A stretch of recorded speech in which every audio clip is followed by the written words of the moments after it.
Good morning, good afternoon, and good evening, everybody. Today we have Darren Herman speaking on Connected in the Classroom, cnPilot Education Solutions.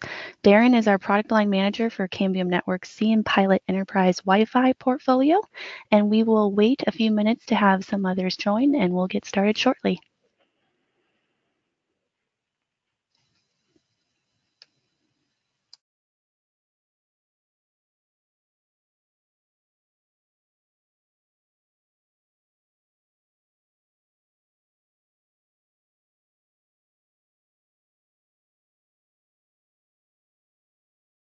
So while we're waiting for about 2 minutes, I suppose, and let some more people join that will join late. Let me go ahead and introduce myself and kind of get those preliminaries out of the way.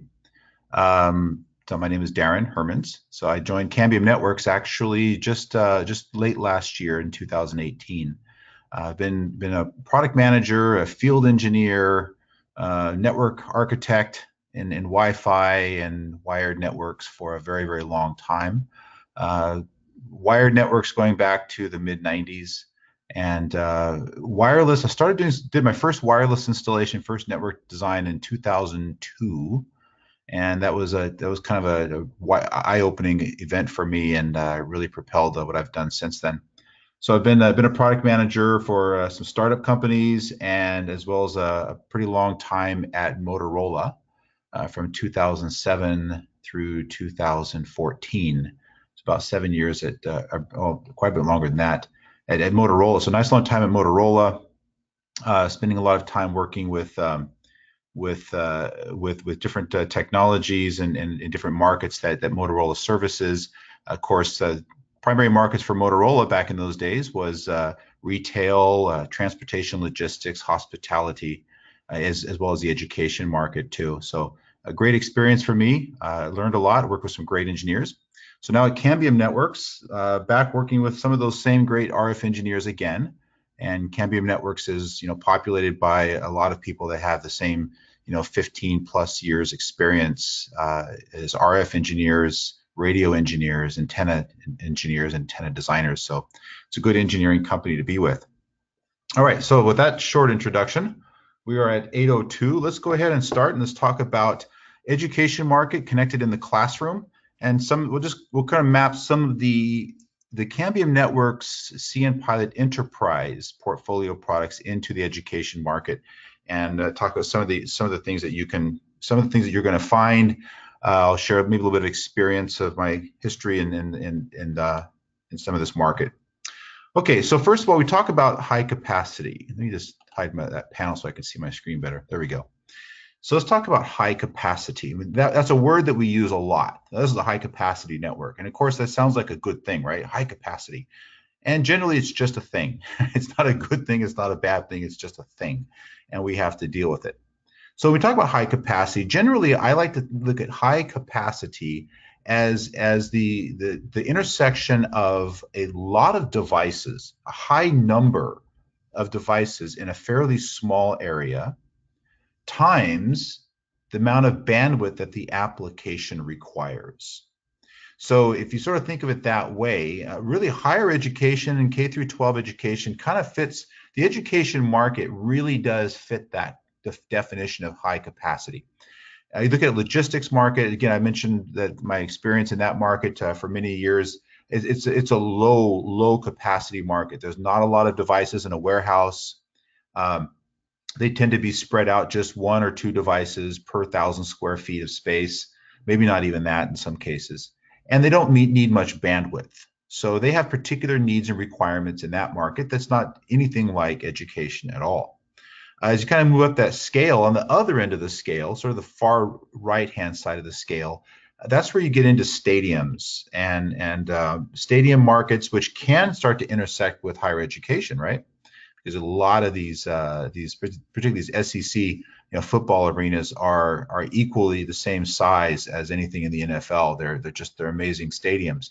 But when you look at a stadium from a high density perspective, it fits our requirement here. You have a lot of people, maybe up to 160 seats perhaps per 1,000 square feet. Each seat in a stadium takes about 6 square feet on average. So if it's a stadium is full, you're going to have a lot of devices in a fairly small area. Now, in most stadium markets, they're going to target about 2 megabits per second per device, about 2 megabits per device. So you still have a high capacity because you're multiplying your application bandwidth times your density of devices. Now, right in the education market, the K through 12, a classroom is 20 to 30 students, closer to 30 these days. My son last year in his 5th grade class, he had 35 kids in one classroom, which was really surprising. This year, 6th grade, it's about 25 kids, so it's great this year. But last year, he had 35 kids in one classroom and single access point in that classroom trying to serve all those kids. So it's interesting is we have very high capacity, these high capacity multipliers from K through 12 all the way through higher education. Lots of devices in a small area times lots of application bandwidth. Boop. I'm just going to click this thing. There we go. Okay. So just a little quick thing on the introduction to E-rate. We're not going to get into the E-rate program extensively here, but just to set our stage as to what I'm going to be talking about today. So the E-rate program sets a minimum bandwidth requirement of 100 megabits per second per 1,000 students. So if you take 100 megabits per second divided by 1,000 students, you come up with about 100 kilobits per second per student. Now, that sounds really low, but it's not that bad because not all students will be online at the same time, and not all applications would consume their maximum bit rate at the same time. Then there's one more factor that I didn't write down here. When you look at the way applications use bandwidth, they use it in a very bursty way. If everyone was streaming a high definition video off of YouTube, then that's constant bit rate. But most applications don't do that. They're very, very bursty. In fact, many of the education online training courses and online courses are very bursty because they'll have a burst of data, maybe some video, followed by some time where the device and the application isn't doing anything, and the student is reading or doing some learning. So the applications are bursty. So because of that, that's where the FCC came up with this 100 megabits per 1,000 students. And many school districts are looking at raising that 100 megabit up to 1 gigabit per 1,000 students. So there's definitely a move towards increasing that bandwidth. And when we get to that point, we're going to see a lot more interactive and more engaging training educational courses online. So is the program effective? Yes. As of 2017, 77% of US schools meet the standard, up from 30% 2013. Those are good things. There are 2 categories of products, category 1, category 2. The category 1, telecommunications and internet access, is not the part of the business that we're talking about today. So we're not going to be talking about the category 1 stuff, bringing the bandwidth into the building. We will be talking about the category 2, which is what do you put inside the building? So that's the in-building infrastructure. That's your Ethernet switches, your PoE Ethernet switches, and your wireless access for inside the building. So this is an interesting topic that people often talk about. We look at Wi-Fi and we see these things advertised as gigabit Wi-Fi. Well, this is gigabit Wi-Fi. Well, no, I'm sorry, it's not gigabit Wi-Fi. No matter what anybody tells you, it's just not. So here, this chart shows you where we're at. So look at the bottom right-hand corner. Let's focus on the 11AC down in that far right-hand corner. You see the 1733. That's 1.7 gigabits per second. Now that sounds like gigabit Wi-Fi, but the reason it's not going to deliver gigabit Wi-Fi is because first reason is that it requires 4 active antenna streams on both sides of the communication. 4 active antenna streams on the access point and 4 active antenna streams on the client. And today there are none of those devices. So that's just because small devices, your mobile devices, just simply don't have the size, space, and battery capacity. So that's not really, that whole bottom row is not really practical from a wireless access perspective. It's not really practical. Where we find most practical applications is in the second row from the top, which is the 2 streams. 2 streams. Now that's where you're going to find your Chromebook, used in education, you're going to find your tablets, your laptops, your smartphones in that two streams. So whether you're looking at K through 12 education, you're talking about Chromebooks. You're talking about higher education, you're talking about students' devices like the latest iPhones, latest tablets, laptops, things like that. Now let's get one more. One more. Oh, I didn't. Oh, there we go. Okay. All right. Skipping around a little bit. Sorry about that. All right. So this is what we're just talking about. So the desired range for high density is I use the neg 50 RSSI. And the reason I do that is that I really want every device that connects to the network to have a maximum RF data rate. I want every device to have the maximum it can get. And the reason I want to do that actually has almost nothing to do with the actual bit rate, but it has to do with getting the devices onto the network faster. So if the device is, so take that neg 50, the neg 50 dBm RSSI, that's going to give you on average about 35 to 40 dB SNR, signal to noise ratio, about 35 to 40 dB SNR. At that SNR, every device is going to be able to get onto the network very quickly with almost no errors, with little to no errors at all. And that's my first objective. My first goal is to get everybody on the network quickly and without causing any errors. Now, I saw this at my son's school last year. I saw that when the kids, they had a room with 50 some odd laptops, kids would all go in there, they start booting it up, and you would see failures. You would see the devices not able to connect to the Wi-Fi at the same exact time. And the kids are pretty resilient. They just they just keep retrying it and they get online. But as a network architect, I don't like to see that. So I want to see 35 dB SNR at every client device, and so neg 50 will get me there. So now start to look at 11AC. Also, again, looking at that chart that we talked about a couple slides ago, and that two spatial stream. That's that row, the second row from the top that we were talking about. That's the most effective row. Two spatial streams. So you can use 20 megahertz channels, 40 megahertz, or 80 megahertz. If you can use 80 megahertz, you'll get an RF rate of 867 megabits per second, but that's not practical in an education network topology. You're just not going to find 80 megahertz freely available channels when you consider all of the other access points that are going to be in the same space and share that same RF spectrum. So it's going to be either 20 megahertz or 40 megahertz wide. If you can use 40, I highly recommend doing that. And so do a site survey, check your spaces out, find out if you have the RF spectrum.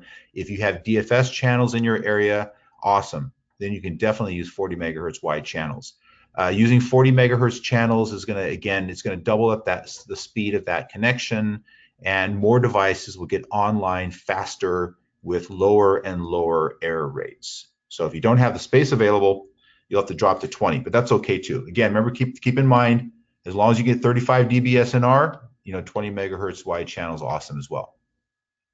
So the sweet spot is right in the middle. Boy, that's just a sweet spot. If you can hit that two spatial stream devices times a 40 megahertz wide channel, you're going to be linking at 400 megabits per second. So that's the sweet spot for these 11AC network topologies. So Cambium makes a set of access points that allow you to target the application to the desired outcome and the desired application and where you're at. So if you're looking at classrooms, lecture halls, the E600, that's 4x4 11AC. So that gives you 4 spatial streams. Now, I mentioned earlier that no client devices support 4 spatial streams. So why would I then turn around and on this slide recommend a 4x4 access point? Well, 4x4 does have some advantages when it's coming from the access point. One of the things is you're going to get you get 4 spatial streams transmitted, and in a multi-path environment inside of a classroom, you're going to get better receive sensitivity at the client device because you've got more streams. Now the clients are only going to receive 2 of those 4, but they get to pick, right? This client will actually pick up all 4. They get to actually decode 2, and they get to pick the best 2 that they can receive. So you do get some benefits in higher density environments by using a 4x4 radio. So if we get into that high density, high capacity that we were talking about at the beginning, I recommend a 4x4 access point. So the E600 would fit that mode really well. Your training rooms, your skills rooms, ROTC, music rooms, you tend to have less use of high density. You could use the E600. You could also use the E410, which is 2x2, and you'd be just as happy with that as well. There'd be no problem there. Dorm rooms, again, same thing. You got you got some maybes, you got some yeses, a lot of different options for dorm rooms for higher education. The E430 is a 2x2 wall plate with 4 gigabit Ethernet ports. Let me talk about that one for just a quick moment. Actually, no, hold on. I'll talk about that next slide. A little more detail on that. Next slide. So dorm rooms, you can use the 600s. They're generally going to be installed in the hallways. It depends upon the type of construction material. We do find better results when we put the access points inside the room, closer to the guest. There was a university in Michigan several years ago that deployed a nice network with APs in the hallway. One of my competitors, a very good quality product, nothing wrong with the technology they used. And they did it the first year, and then the second year in August, the kids came back to school and everything just fell apart, didn't work at all. Called out their service provider, the guy who did the survey. He walked around with his laptop. Everything looks fine. I got lots of RSSI, lots of heat map, looks great. Couldn't figure out what the problem was until they realized that in this college dorm room, students were piling their tin cans of baked beans, in the cupboards, the kitchen cupboards, which were just inside the door, just inside the wall, between the hallway wall between the dorm rooms and the hallway. So they were literally creating these blocks where they could not get the RF signal to penetrate and go around all these cans of baked beans or whatever the kids were piling up in there. If they were just using top ramen, that wouldn't have been a problem to the RF, would it? So what they ended up doing was pulling out those APs, and again, they were perfectly good APs. They just were not deployed really well. And they ended up putting wall plate access points inside at the time, it was a Motorola wall plate access point that I had worked with. And so they deployed wall plate access points inside the rooms on the student side of all those cans of canned goods that were piled up in their kitchenette. And they had much, much better results. So a wall plate AP can effectively create a micro cell that's on the friendly side of wherever you want that RF spectrum. So let's keep that in mind. It's a tool that you can use.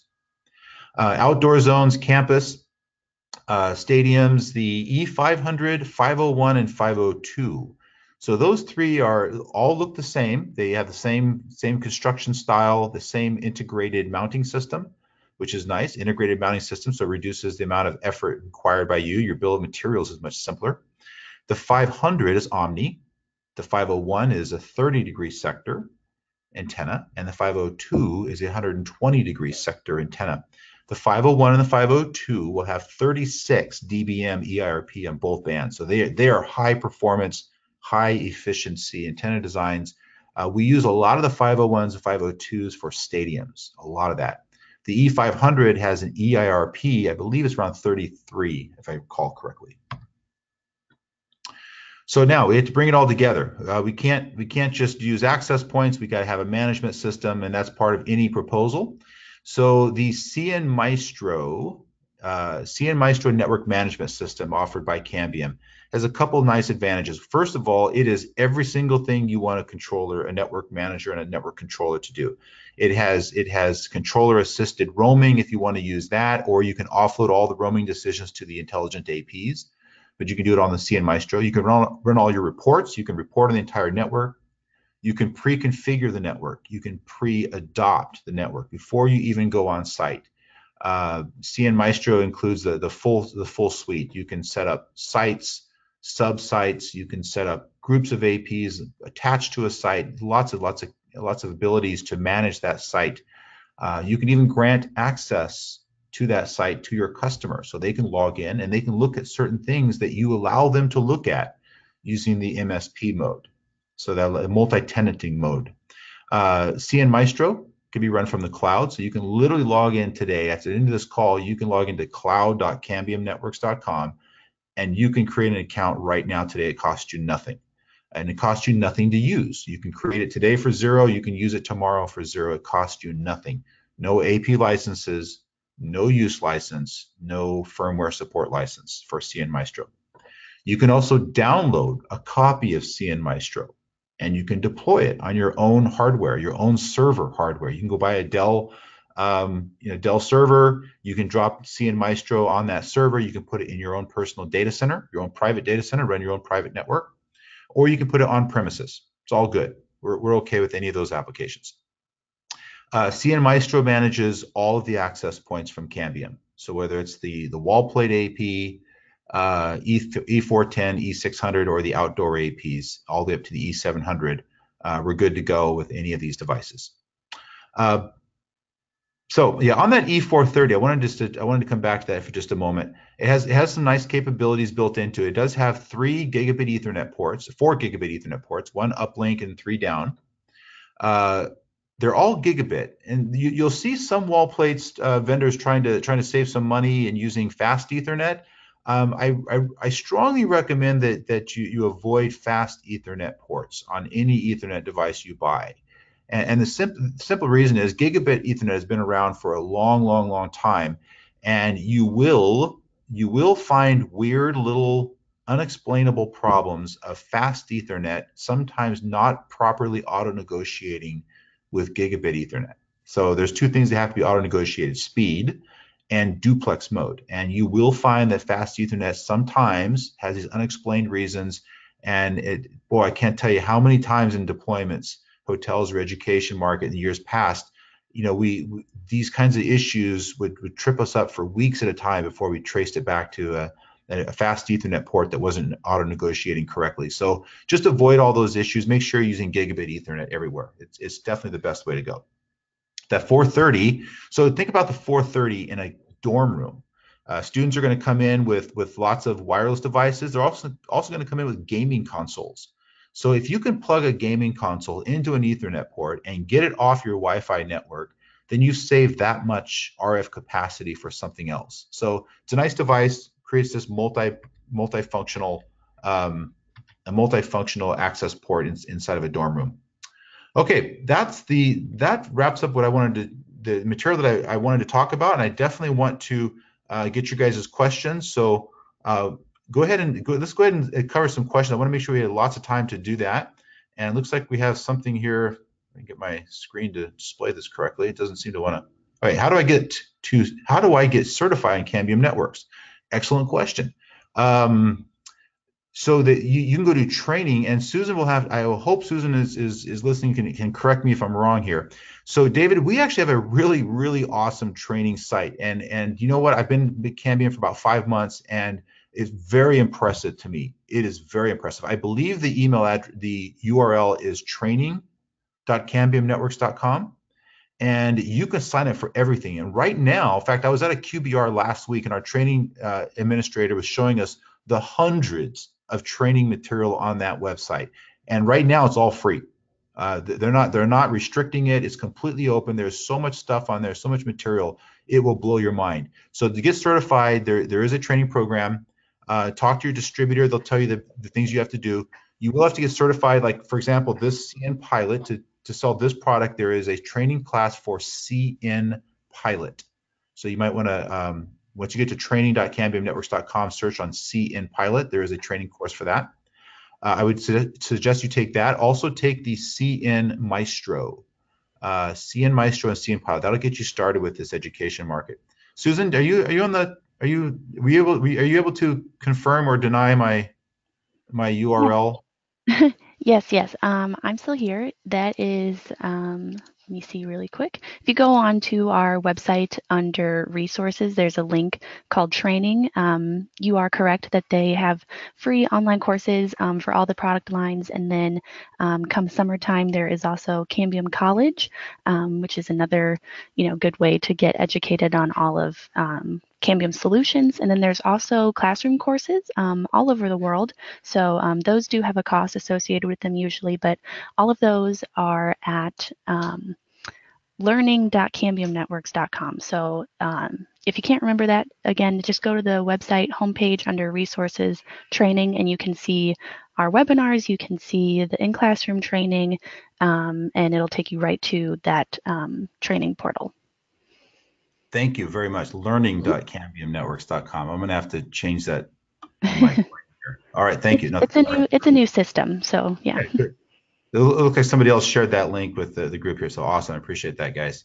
Good. Yeah, so is Cambium going to apply as E-rate preferred vendor like Meraki? So we are, yes. So there is a program. Talk to your distributor, and so we should get a hold. We should actually get you in touch with our people on that. So we do have some E-rate programs that are going to be available.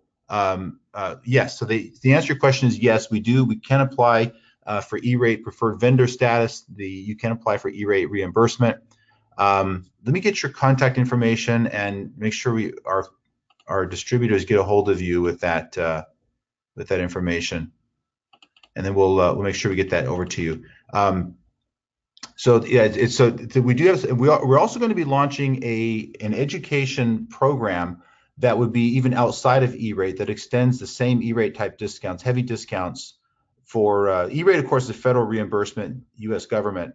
But in addition to that, we'll be launching an education promotional program in February, this next month coming up, that'll apply to other education markets as well. So your other K through 12 schools, higher education can take advantage of some special pricing on Cambium Networks products. So please watch for that notification to come through your distributor.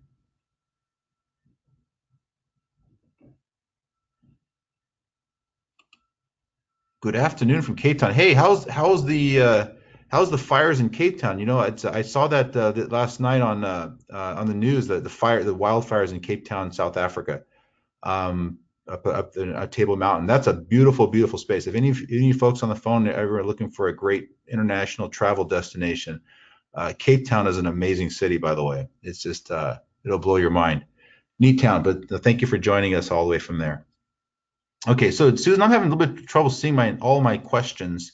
So did I miss anything? Oh, here we go. Somebody else. My next question, E430. Can this device be used in a client premises and work with other devices like MikroTik and Unify? Well, I'm not sure exactly. We use standard interfaces, the Ethernet ports, so you could connect to devices using Ethernet. It's IP devices, so any device that supports IP networking, Ethernet can be used. But in terms of integration, it's better to pick one vendor, and I'll tell you why that's important. Because when you're designing a network, you're gonna, you say, okay, this product A is $100 and product B is $90. Well, I'll buy product B because it saves me $10. Well, you know what? That $10 will come back to bite you in the rear a year from now when you have two different systems to manage. What Cambium delivers is, number one, we deliver extremely aggressive low price on the product itself, which really, honestly, we're not going to take a backseat to anybody on that. And secondly, really importantly, we deliver a full end-to-end, soup to nuts, single pane of glass management in cnMaestro. So cnMaestro, I can manage everything from my broadband. I can have a 250 kilometer microwave link, all managed by cnMaestro, drop into a building, manage my Ethernet switches, manage my enterprise Wi-Fi access, all from one single pane of glass. And that is a single pane of glass that costs you nothing to use. That's a powerful statement. And the value of that management over the life of that network, 2 years, 3 years, 5 years, is just worth its weight in gold. So yes, we can interface with other devices using standard protocols, but why bother, right? Why bother? You're not saving enough money to make it worth your while. What is the name of that new program? It will be it'll be called an education. I don't know. I don't think I have picked a really good name for the new cost program yet, but it will be an education promotion. Education, and it's specifically to the education market. It will apply to K through 12. It'll apply to high schools. It'll apply to higher education. Hey, thanks, Vic. Appreciate the update on the wildfire. Of course, I'm in California, Vic, so I know something about I know something about wildfires. Okay, a question from Nigeria. Common in retail market in Nigeria. Um, yeah, yeah, absolutely, absolutely. So the same technology can be deployed across different types of markets. Retail. We're also making a nice push into the logistics market as well. We're finding some people are realizing that they can use the same technology for warehouses and logistics as well. Okay, I think that's let me see if I think that's it. So that and CN Maestro alert. Well, the good question. I'm not super current on all the CN Maestro feature requests and bugs. There is some improvements and changes to the alert system that is planned for this coming update. On CN Maestro, there is a major release coming out this month in February. There's another major release coming out at the end of Q1 in March. So we do have lots and lots of things happening in the next 2 months. Some major changes were made, some improvements, mostly on the back end stuff was made in December for the R series, the residential products, and some of the issues that they were needing to have fixed for their management. But two major releases coming out for CN Maestro in Q1 2019. So take a look and see if the alert improvements. I believe that those alert improvements are planned. There's some things planned for that this coming quarter. Well, I thank you all for joining and for this short discussion, and I appreciate your great questions. I look forward to working with you all later. All right, thank you very much, and have a great day, the rest of your day.